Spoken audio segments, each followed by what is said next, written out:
Bonjour et bienvenue dans ce cours numéro 4 sur les 5 déclencheurs les plus fréquents des crises. Dans les cours précédents, nous avons exploré ce que ressent votre enfant pendant les crises et comment son système nerveux fonctionne différemment. Maintenant, nous allons parler de ce qui déclenche concrètement les crises. Identifier les déclencheurs est une étape essentielle. Quand on sait ce qui pousse notre enfant à saturer, on peut anticiper, prévenir et intervenir plus efficacement. Il existe des déclencheurs très fréquents chez les enfants hypersensibles. Je vais vous en présenter 5 principaux que vous rencontrerez assez souvent mais qui peuvent varier en fonction de chaque enfant. Le premier déclencheur, c'est la surcharge sensorielle. Ça inclut les bruits forts ou constants, les lumières vives, les odeurs fortes, les textures désagréables, un restaurant bondé, un magasin bruyant ou même un simple aspirateur à la maison peut suffire à déclencher une réaction. Observez votre enfant. Qu'est-ce qu'il fuit instinctivement ? Qu'est-ce qu'il fait sursauter, grimacer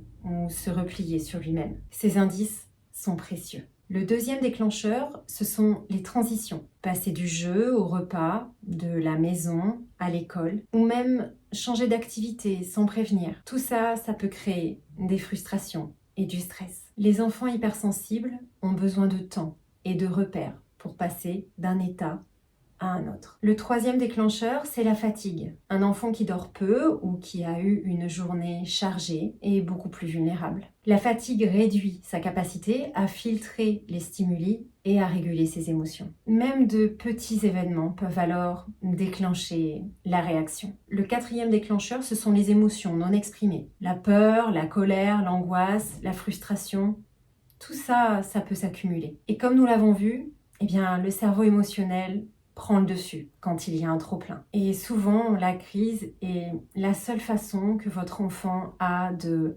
relâcher ses émotions. Le cinquième déclencheur, c'est le sentiment de déconnexion et de non-compréhension. Quand votre enfant a l'impression d'être incompris ou qu'il ne se sent pas entendu, son stress monte instantanément et très rapidement. Or, la sécurité émotionnelle et le lien avec vous sont essentiels pour qu'il puisse se réguler. Il est important de comprendre que ces déclencheurs ne fonctionnent jamais seuls. Souvent, une crise est la combinaison de plusieurs éléments. La fatigue, du bruit, une transition, et vous avez le combo gagnant. Pour chaque déclencheur, je vous encourage à observer et à noter la situation dans votre carnet. Quel environnement, quelle activité, quel moment de la journée déclenche la réaction. Vous allez alors pouvoir agir avant que le système nerveux ne déborde. Et avec le temps, vous verrez apparaître des schémas très clairs en anticipant et en préparant votre enfant. Voici un exercice que vous pouvez faire cette semaine. D'abord, choisissez un endroit calme pour observer, puis notez le contexte.